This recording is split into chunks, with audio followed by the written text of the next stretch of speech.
O governo federal lançou novamente o programa Minha Casa Minha Vida. Isso após 4 anos de qualquer ausência de política de moradia, já que o Casa Verde e Amarela não significava absolutamente nada, e nós aqui no Amazonas e no Brasil inteiro ainda temos que lidar com os reflexos das cidades de Deus que se transformaram a maioria desses residenciais. Aqui no Amazonas, em especial, quem vive onde deveria viver melhor tem sofrido. Esse é o tema da discussão de hoje.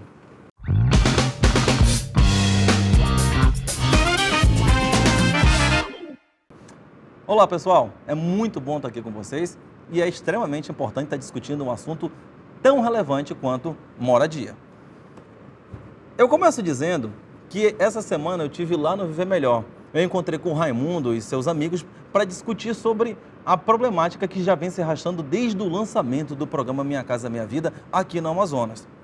Ora, o programa Minha Casa Minha Vida se inaugurou em 2009. E os reflexos para a construção aconteceram no Brasil inteiro. Nesse meio tempo, o Brasil foi tomado por uma evolução da aplicação do programa e construção de habitações em tudo quanto é local, e o Amazonas não poderia ser diferente.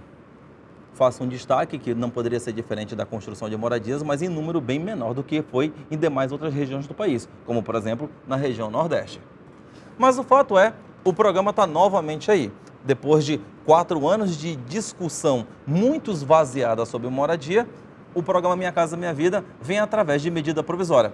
Dá só uma olhada aí no card, a medida provisória lançada traz entre todos os destaques a probabilidade da construção financiada, que era o mote do Minha Casa Minha Vida anterior, bem como um destaque que nós vamos falar ao final, a questão referente ao aluguel social. Voltemos a discutir isso. O problema todo é que a discussão que ainda encerra o Minha Casa Minha Vida é a discussão sobre a financiarização da propriedade, ou a financiarização da moradia, como no caso. Porque toda a política que vige em volta do Minha Casa Minha Vida se trata da construção ou da edificação dentro de espaços urbanos, só que, no caso, espaços urbanos muito distantes dos grandes centros urbanos. A crítica que já se vem fazendo ao Minha Casa Minha Vida na versão original e se espera que não aconteça novamente no molde que está se planejando por agora, é que as construções não fiquem servindo aos interesses meramente comerciais das construtoras, como aconteceu no Brasil afora. Com a construção do máximo de unidades possíveis no mínimo espaço disponível, e isso sempre acontecia nas áreas, obviamente, mais desvalorizadas. É por isso que o Minha Casa Minha Vida acabou se destacando por construções superpovoadas, distantes dos grandes centros urbanos e com a completa ausência de qualquer equipamento urbano ou social. Isso se refletiu de norte a sul do Brasil, haja vista que todas as moradias obedeciam mais ou menos o mesmo padrão. E olha que o Brasil é um país que tem diversidade ambiental e diversidade térmica bastante grande. Não dá para construir uma casa com o padrão do Amazonas, que é o mesmo caso do padrão do sul do Brasil. Isso dá problemas, como tem dado. O pessoal do Viver Melhor tem provado sobre esse problema. Mas o grande problema a respeito de uma política do Minha Casa Minha Vida é que ela não se voltou ao tratamento de uma política de moradia em si. Ela se tratou de uma política habitacional, ou seja, uma política de construção. Daí as pessoas podem perguntar, égua, mas não é a mesma coisa? Não, não é. Porque moradia não tem a ver necessariamente com construção de casas ou habitação. Moradia tem muito mais a ver com segurança e garantia de você ter um local ou um pouso fixo para que você possa ter cuidado com os seus e sua família. Já a construção de espaços habitacionais é uma espécie desse todo. Qual é a grande consequência da desconexão de um programa de moradia de um programa habitacional? É que você acaba fazendo com que as pessoas que acabem vivendo dentro desses espaços acabem sendo apenas largados num grande depósito. O melhor exemplo disso é o primeiro Minha Casa Minha Vida, largado em Feira de Santana, em 2010. O nome dele era Residencial Nova Conceição. Só que, observe na foto, ele passou a ser conhecido como B13, que era o nome de uma facção criminosa lá da localidade. E é assim que, infelizmente, o Minha Casa Minha Vida acaba dando o seu recado e acaba dando o seu significado para todo o Brasil. E isso é muito complicado, porque nesse ponto dá para dizer que a vida acaba imitando a arte, já que na nosso ideário brasileiro e na nossa própria cultura, nós temos um exemplo interessante criado com o filme Cidade de Deus, que mostra exatamente isso. Se pegou no filme, jogaram as populações muito longe, morando em um espaço distanciado, porque não se queria ver o pobre próximo, joga nesse local e lá as pessoas têm que se virar sozinhas. A consequência disso é, com o abandono de Estado, poder não deixa espaço e tudo quanto é espaço que pôde ser ocupado por quem organizava poder, acabou sendo ocupado, em regra e infelizmente pela criminalidade, não só na arte, como na vida mesmo. Aqui no Amazonas, no Viver Melhor, isso não é diferente, infelizmente. E as pessoas acabam sendo colocadas dentro de containers em forma de concreto. É engraçado, de novo, a vida imita a arte. Eu trouxe para vocês aqui observar a obra de William Gibson, Neuromancer, e ele discutia, em 1984, a construção de um mundo todo sobrecarregado, altamente tecnológico, é o mundo de hoje, onde as pessoas tinham acesso à mais alta tecnologia, só que moravam em verdadeiros guetos em forma de construções, onde as pessoas se apinhavam. Essa é a realidade que se vive hoje nos residenciais construídos pelo Minha Casa Minha Vida. E se nós estamos falando de um novo programa a repetir esses mesmos erros, nós estamos mandando muito mal. Isso tem que ser evitado. Porque o que se acabou construindo com uma política do Minha Casa Minha Vida foi a construção de espaços destinados a pessoas carentes. E isso parecia um carimbo. Aquilo que é voltado para o carente, para o pobre, tem que ser dessa forma mesmo, de má qualidade, de má organização, porque já estou entregando muito, que é moradia para quem não tinha nada, então eu posso entregar aquilo que é o mais simples, com parede mais fina, com a possibilidade de infiltrações, sem a preocupação com lazer, sem preocupação com bem-estar. Não é isso. Se implantar uma política como essa, como uma política de Estado, é a sacramentação de uma política de segregação. Ou, como se diz por aí, aporofobia. E isso é um grande problema, porque se acaba fazendo dentro de um Brasil que precisa pegar e fazer rompimentos com práticas históricas de exclusão, você acaba, na verdade, criando uma perpetuação. Quem fala sobre isso de forma muito boa é o nosso amigo Itamar Vieira Júnior, em Torto Arado, quando ele descreve a realidade de sua Bahia no início do século, mas traz bem a realidade que nós temos aqui no nosso Brasil, onde se acaba entendendo que nós temos categorias diferentes de cidadãos, onde eles têm que viver de forma distanciadas. Isso não pode acontecer.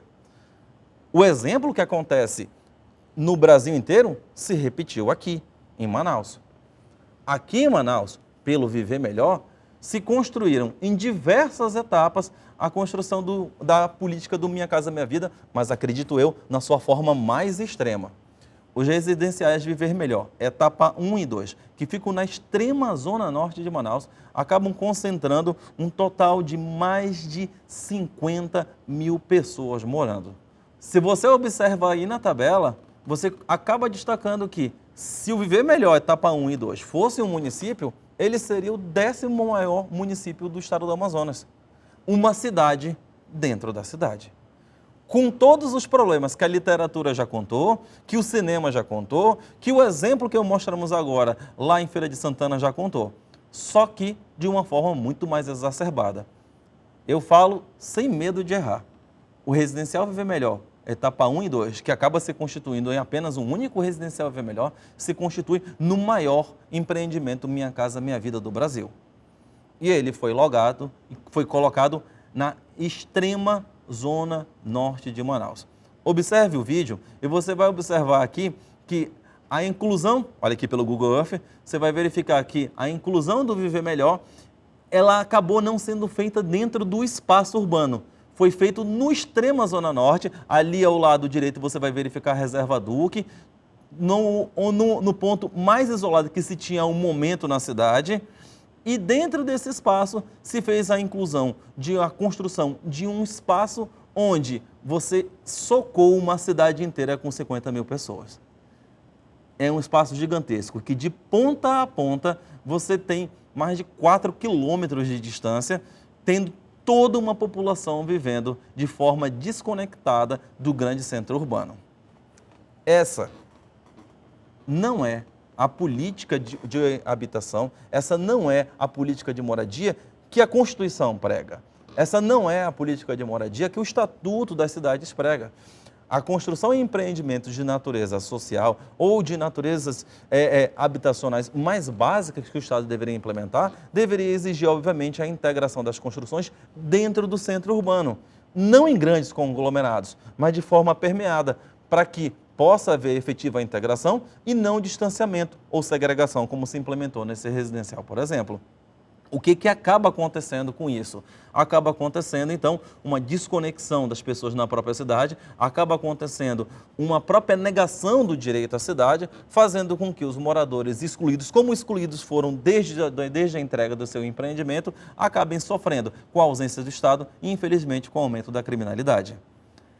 Isso é um problema gigantesco. De nossa parte, e nós temos que tomar conhecimento a respeito dessa problemática, a situação do Viver Melhor acabou sendo objeto de discussão, inclusive judicial. Porque desde a entrega, em fins de 2012, até o presente momento, se encontra uma discussão a respeito da necessidade de se conferir qualidade de vida para a população.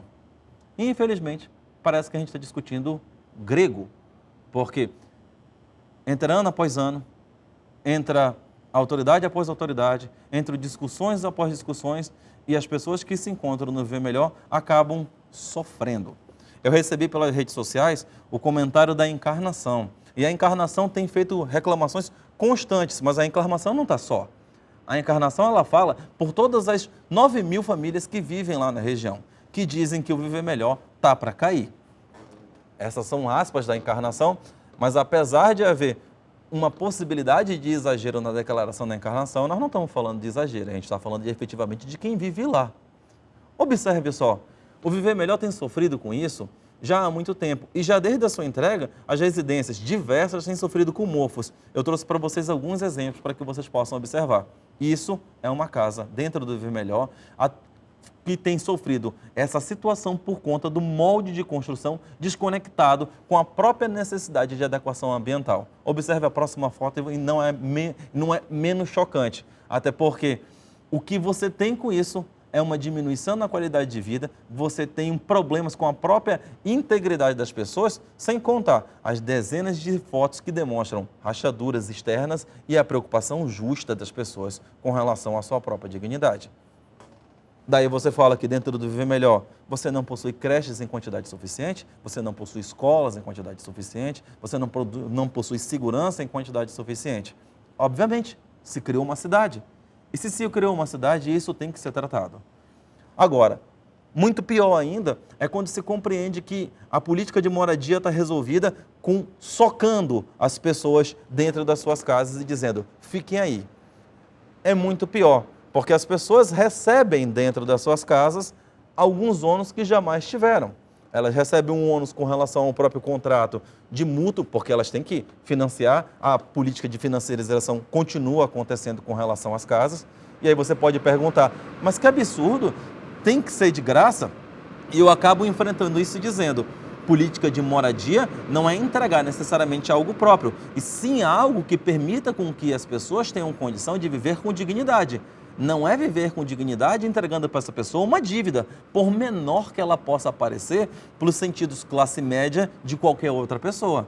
Essas pessoas elas não podem já iniciar uma vida regular com altos custos de financiarização, com altas contas de consumo, com altas dificuldades de se poder se inserir dentro de uma mínima formalidade. Essa é a realidade de quem vive no Minha Casa Minha Vida, essa é a realidade de quem vive hoje no Residencial Viver Melhor. Qual é a consequência para isso? A consequência é que, de tanto se discutir, se teve que pegar e bater a porta do judiciário. E o que nós temos lá?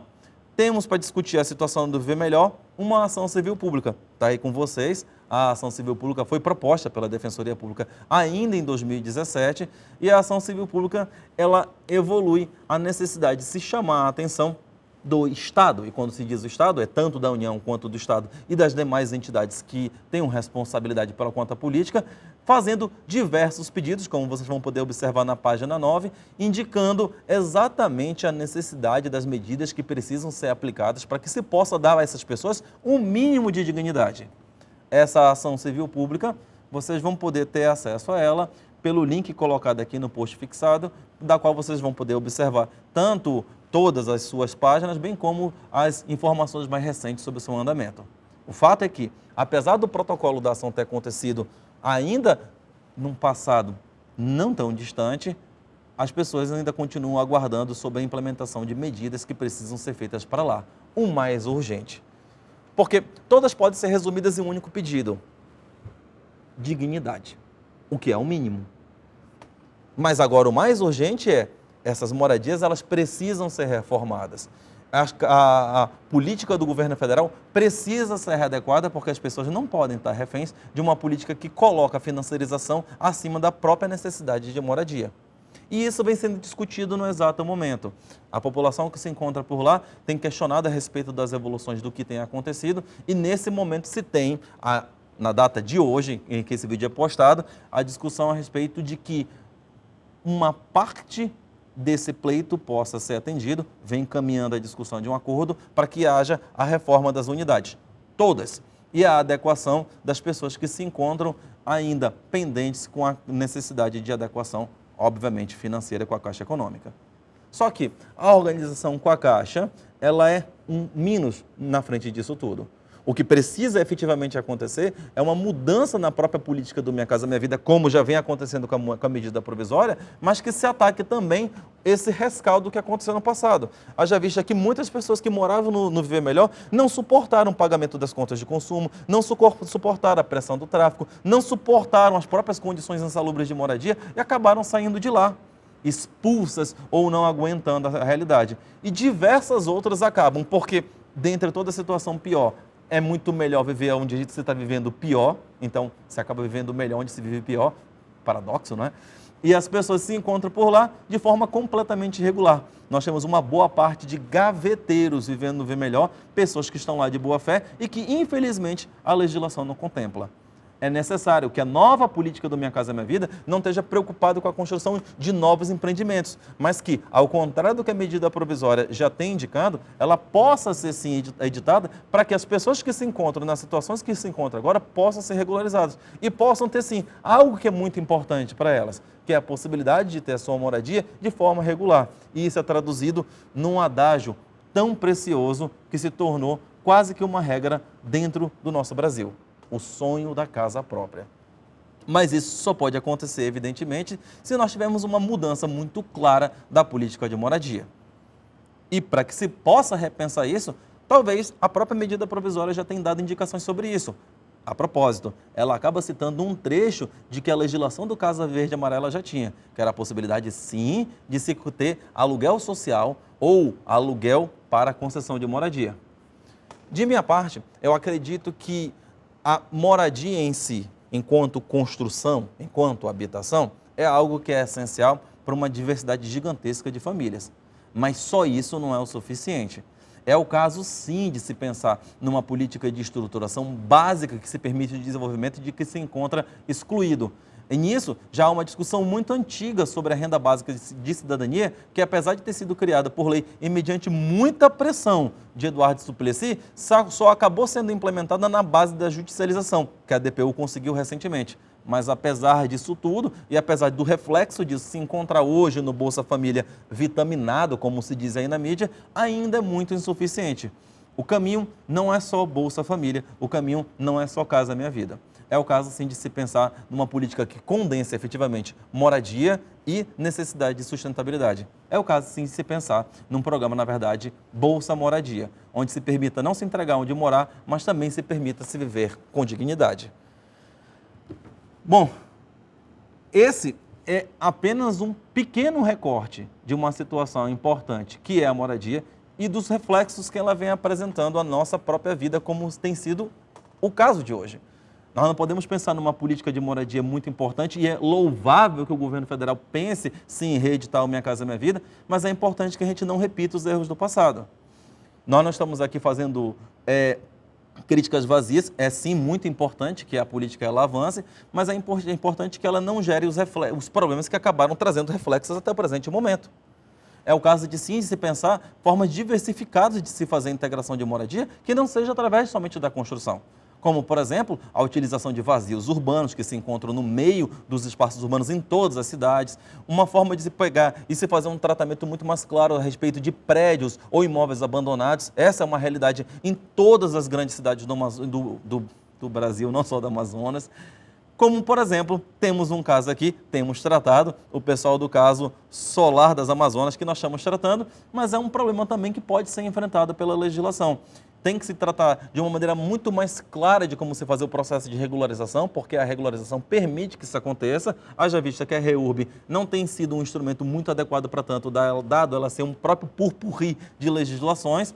É necessário que isso seja avançado, mas só o fato de já iniciarmos com o Minha Casa Minha Vida, de forma como já está implementado, já é algo muito melhor do que a ausência de qualquer medida que isso aconteceu nos últimos 4 anos. Como eu disse para vocês, isso é apenas um recorte, existem muitas camadas a serem aprofundadas, mas eu achei que era importante tratar desse assunto para agora, haja vista o lançamento do Minha Casa Minha Vida, a discussão a respeito do Viver Melhor para cá e a possível aproximação da discussão de um acordo. Qualquer situação, eu estou por aqui, me contata nas redes sociais, ou então faz comentários aqui no nosso canal, deixa aí as críticas e sugestões. Não tenha pena das críticas, elas são importantes para que a gente possa pegar e fazer uma evolução muito melhor do nosso trabalho e da comunicação com você. É muito bom estar aqui com vocês e siga em frente.